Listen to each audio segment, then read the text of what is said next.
ابصارها خاشعہ، ان کی نگاہیں جھکی ہوئی ہوں گی، یعنی فرتے خوف سے آنکھیں زمین میں گھڑی جائیں گی اور اوپر آنکھ اٹھا کر دیکھنے کی کسی میں ہمت نہیں ہوگی۔ یقولون انا لمردودون فی الحافرہ، یہ لوگ کہتے ہیں کیا ہمیں لٹا دیا جائے گا الٹے پاؤں، یعنی کہ لوگ کہتے ہیں کہ کیا مرنے کے بعد ہمیں پھر سے زندہ کر دیا جائے گا۔ اذا کنا عظاما نخرا، کیا جب ہم کھوکھلی ہڈیاں ہو چکے ہوں گے؟ قالوا تلکا اذا کرۃ خاسرہ، کہتے ہیں تب تو یہ لوٹنا بہت گھاٹے کا سودا ہوگا۔ یعنی قیامت سے متعلق خبروں پر کفار لوگ طنزیہ انداز میں ایسے تبصرے کرتے تھے، فَإِنَّمَا هِيَ زَجْرَةٌ وَاحِدَةٌ، حالانکہ یہ تو بس ایک ہی ڈانٹ ہوگی، فَإِذَا هُمْ بِالسَّاهِرَةِ، تو وہ سب کے سب ایک چٹیل میدان میں ہوں گے، یعنی نفخہ ثانیہ کے بعد سب کے سب انسان زندہ ہو کر میدان حشر میں جمع ہو جائیں گے۔ هَلْ أَتَاكَ حَدِيثُ مُوسیٰ، کیا آپ تک موسیٰ کی خبر پہنچی ہے؟ اذ ناداہ ربہ بالوادی المقدس طویٰ، جب اس کو پکارا تھا اس کے پروردگار نے طویٰ کی وادی میں۔ یہ واقعہ سورۃ الاعراف، سورۃ طٰہٰ اور سورۃ القصص میں بہت تفصیل سے بیان ہوا ہے۔ اس صورت میں اس کا ذکر انتہائی اختصار کے ساتھ آیا ہے۔ اذهب الى فرعون انه طغى، کہ جاؤ فرعون کے پاس، وہ بہت سرکش ہو گیا ہے۔ حضرت موسیٰ علیہ السلام اس حکم کے تحت اللہ تعالیٰ کے رسول کی حیثیت سے فرعون کے پاس گئے تھے۔ فَقُلْ هَلْ لَكَ إِلَىٰ أَن تَزَكَّىٰ، اور اسے کہو کہ کیا تو چاہتا ہے کہ پاک ہو جائے، یعنی آپ علیہ السلام اس کے پاس جا کر اسے باقاعدہ دعوت ایمان دے تاکہ اگر وہ راہ راست پر آنا چاہے تو آ جائے اور اپنے عقائد و اعمال کو درست کر لے۔ وَأَهْدِيَكَ إِلَىٰ رَبِّكَ فَتَخْشَىٰ، اور میں تمہاری رہنمائی کروں گا تمہارے رب کی طرف تاکہ تمہارے اندر خشیت پیدا ہو، یعنی کہ آپ موسیٰ کو جا کر یہ بات کہیں۔ فَأَرَاهُ الْآيَاتَ الْكُبْرَىٰ، تو موسیٰ نے اس کو دکھائی بہت بڑی نشانی، یعنی حضرت موسیٰ علیہ السلام نے فرعون کو اپنی رسالت کے بارے میں بھی بتایا، اللہ تعالیٰ کا پیغام بھی اس تک پہنچایا اور عصا کے اژدہا بن جانے والا معجزہ بھی اسے دکھا دیا۔ فَكَذَّبَ وَعَصَىٰ، لیکن اس نے جھٹلا دیا اور نافرمانی کی۔ ثُمَّ أَدْبَرَ يَسْعَىٰ، پھر وہ پلٹا بھاگ دوڑ کرنے کے لیے، یعنی حضرت موسیٰ علیہ السلام کا مقابلہ کرنے کے لیے اس نے دنیا بھر سے ماہر جادوگروں کو اکٹھا کرنے کی کوششیں شروع کر دیں۔ فَحَشَرَ فَنَادَىٰ، پھر اس نے اپنی رعیت کو جمع کیا اور اعلان کیا۔ فَقَالَ أَنَا رَبُّكُمُ الْأَعْلَىٰ، پس کہا کہ میں ہوں تمہارا سب سے بڑا رب، نعوذ باللہ۔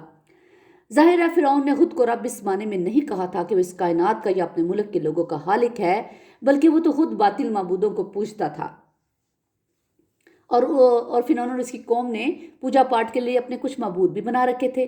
پھر اس کی رعیت میں بہت سے بڑے لوگ ایسے بھی ہوں گے جن کے سامنے وہ پیدا ہوا ہوگا اور جنہوں نے اس کا بچپن بھی دیکھا ہوگا، گویا اسے بھی معلوم تھا اور اس کی رعیت کے تمام لوگ بھی جانتے تھے کہ وہ عام انسانوں کی طرح پیدا ہوا ہے۔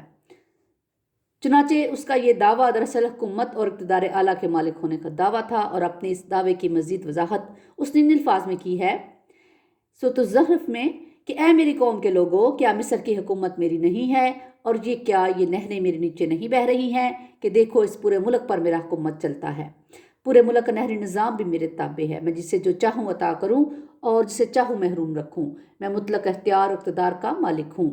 یہ تھا اس کا اصل دعویٰ، اور یہی دعویٰ اپنے زمانے میں نمرود کا بھی تھا۔ یہ دعویٰ دراصل اللہ تعالیٰ اقتدار اور اختیار کو چیلنج کرنے کے برابر ہے اور اس لحاظ سے بہت بڑا شرک ہے، لیکن آج بدقسمتی سے یہی سیاسی شرک جو ہے عوام کی حکومت کے لیے بلکہ ساتھ پوری دنیا میں پھیل چکا ہے۔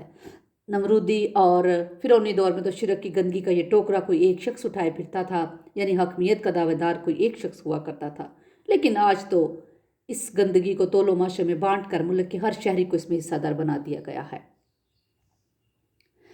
فَأَخَذَهُ اللَّهُ نَكَالَ الْآخِرَةِ وَالْأُولَىٰ، تو پکڑ لیا اس کو اللہ نے آخرت اور دنیا کی سزا میں۔ دنیا کی سزا کے طور پر تو اسے اپنے لاؤ لشکر سمیت غرق کر دیا گیا ہے۔ جہاں تک اس کی آخرت کا تعلق ہے اس کا ذکر قرآن میں جا بجا ہوا ہے کہ وہ بہت بھیانک ہوگی۔ استغفر اللہ۔ ان فی ذلک لعبرۃ لمن یخشیٰ، یقیناً اس میں عبرت ہے اس کے لیے جو ڈرتا ہے۔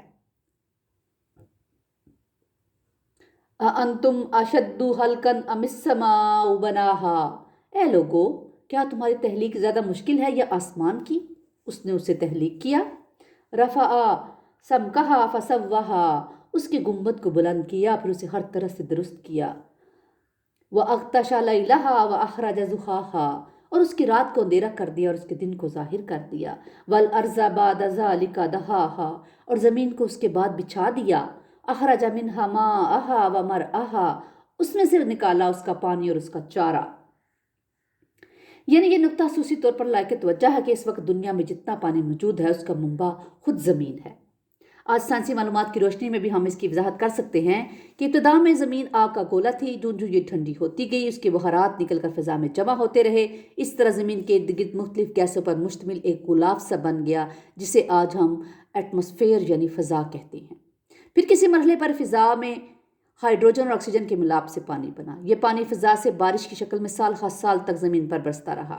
اس کے بعد سورج کی تپش سے بہارات اٹھنے، بادل بننے اور بارش برسنے کے معمول پر مشتمل پانی کا وہ مربوط نظام جسے آج کی سائنس نے واٹر سائیکل کا نام دیا ہے۔ گویا اللہ تعالیٰ نے ایک خاص مقدار کے مطابق دنیا میں پانی پیدا فرما کر زمین پر موجود زندگی کی ضروریات پوری کرنے کے لیے اس کی رسد و ترسیل کا ایک خوبصورت نظام یعنی سائیکل تشکیل دے دیا ہے۔ والجبال ارساہا، اور پہاڑوں کو اس میں گاڑ دیا، متاعا لکم ولانعامکم، سامان زیست کے طور پر تمہارے لیے اور تمہارے چوپایوں کے لیے۔ فَإِذَا جَاءَتِ الطَّامَّةُ الْكُبْرَىٰ، پھر جب برپا ہوگا وہ بڑا ہنگامہ، یوم یتذکر الانسان ما سعی، اس دن انسان یاد کرے گا جو کچھ اس نے بھاگ دوڑ کی تھی۔ یعنی اس دن انسان کی آنکھیں کھلیں گی اور جس انسان نے اپنی ساری زندگی دنیا کے مال و متاع کے پیچھے بھاگتے بھاگتے برباد کر دی تھی، اس سے معلوم ہو جائے گا کہ اب آخرت کے لیے اس کے پاس کچھ بھی نہیں بچا۔ سورۃ الکہف کی اس آیت میں ایسے ہی لوگوں کا ذکر ہے کہ آپ صلی اللہ علیہ وسلم کہیے کیا ہم تمہیں بتائیں کہ اپنے اعمال کے اعتبار سے سب سے زیادہ خسارے میں کون ہیں؟ وہ لوگ جن کی سعی اور جدوجہد دنیا ہی کی زندگی میں گم ہو کر رہ گئی اور وہ سمجھتے ہیں کہ وہ بہت اچھا کام کر رہے ہیں۔ وَبُرِّزَتِ الْجَحِيمُ لِمَنْ يَرَىٰ، اور کھول کر رکھ دی جائے گی جہنم ہر دیکھنے والے کے لیے۔ فَأَمَّا مَنْ طَغَىٰ، پس جس نے سرکشی کی تھی، وَأَثَرَ الْحَيَاةَ الدُّنْيَا، اور دنیا کی زندگی کو ترجیح دی تھی، فَإِنَّ الْجَحِيمَ هِيَ الْمَأْوَىٰ، تو یقیناً اس کا ٹھکانہ اب جہنم ہی ہے۔ اور ایک بندہ مومن کو چاہیے کہ ان آیات کو ہمیشہ کے لیے اپنی گرہ میں باندھ لے۔ طغا کے معنی ہے کسی کا اپنی حد سے تجاوز کرنا، یعنی ہمارے ہاں طغیانی کا لفظ معروف ہے اور اسی مفہوم میں اس مادے سے لفظ طاغوت مشتق ہے۔ چنانچہ ان آیات کا پیغام، ان کا خلاصہ یہ ہے کہ انسان کو بنیادی طور پر اللہ تعالیٰ نے اپنی بندگی کے لیے پیدا کیا ہے۔ سورۃ الذاریات میں اللہ پاک فرماتے ہیں یعنی جنوں اور انسانوں کو اللہ تعالیٰ نے پیدا ہی اس لیے کیا ہے کہ وہ اس کے بندے بن کر رہیں۔ اب جب کوئی انسان بندگی کے حدود سے آگے بڑھ کر اللہ تعالیٰ کے مقابلے میں اپنے قانون، اختیار اور اپنی مرضی کی بات کرے گا تو وہ بندے کی بجائے طاغوت بن جائے گا۔ چنانچہ جو بندہ بندگی کی حد سے تجاوز کر کے طاغوت بن گیا اور پھر اس نے اپنی سوچ، اپنی مرضی، منصوبہ بندی اور فیصلوں میں آخرت کے مقابلے میں دنیاوی زندگی کو ترجیح دینے کی روش اپنا لی تو آخرت میں اس کے لیے جہنم کے علاوہ اور کچھ بھی نہیں بچے گا۔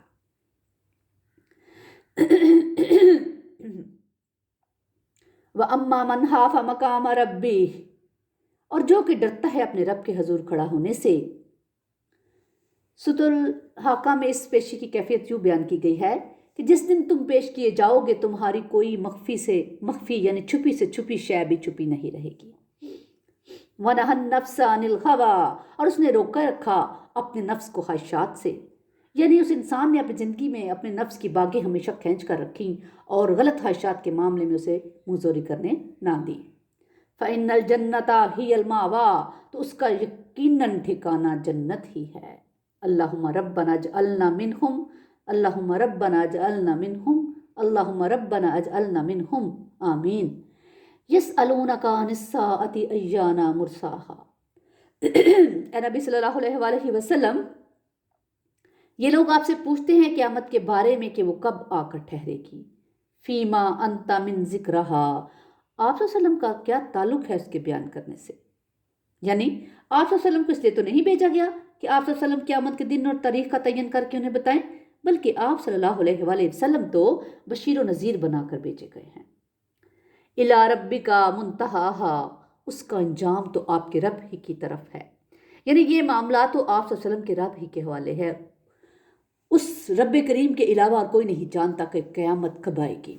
انما انت منذر من یخشاہا، آپ صلی اللہ علیہ وسلم تو بس خبردار کرنے والے ہیں ہر اس شخص کو جو اس سے ڈرتا ہو، یعنی جو لوگ قیامت کے تصور سے ڈرتے ہیں یا جو اس کے ذکر سے ڈر جائیں، آپ صلی اللہ علیہ وسلم انہیں خبردار کرتے رہیں۔ آپ صلی اللہ علیہ وسلم کے خبردار کرنے سے ایسے لوگوں کا خوف اور تقوی مزید بڑھے گا۔ ظاہر ہے جس شخص کی روح میں زندگی کی کوئی رمق باقی ہے، اس کے دل میں قیامت کے ذکر سے ضرور خشیت پیدا ہوگی۔ کأنہم یوم یرونہا لم یلبسوا الا غشیۃ او ضحاہا، جس دن وہ اسے دیکھیں گے گویا وہ نہیں رہے مگر ایک شام یا اس کی ایک صبح، یعنی انہیں یوں لگے گا کہ انہوں نے دنیا کی زندگی میں اتنا سا ہی بس ٹائم نکالا ہے، ایک دن کی ایک گھڑی، ایک شام یا ایک صبح۔ اللہ تعالیٰ ہمیں آخرت کی تیاری کرنے کی توفیق عطا فرمائے، اور اللہ تعالیٰ ہمیں ایسے بندوں میں شامل فرما لے جن کا ٹھکانہ جنت ہے۔ اللہ ہمیں اپنے فرما برداروں میں شامل فرما لے۔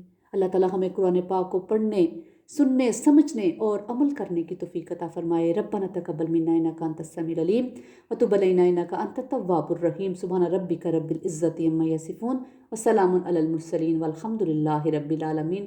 سبحانک اللہم وبحمدک اشہد ان لا الہ الا انت استغفرک واتوب الیک۔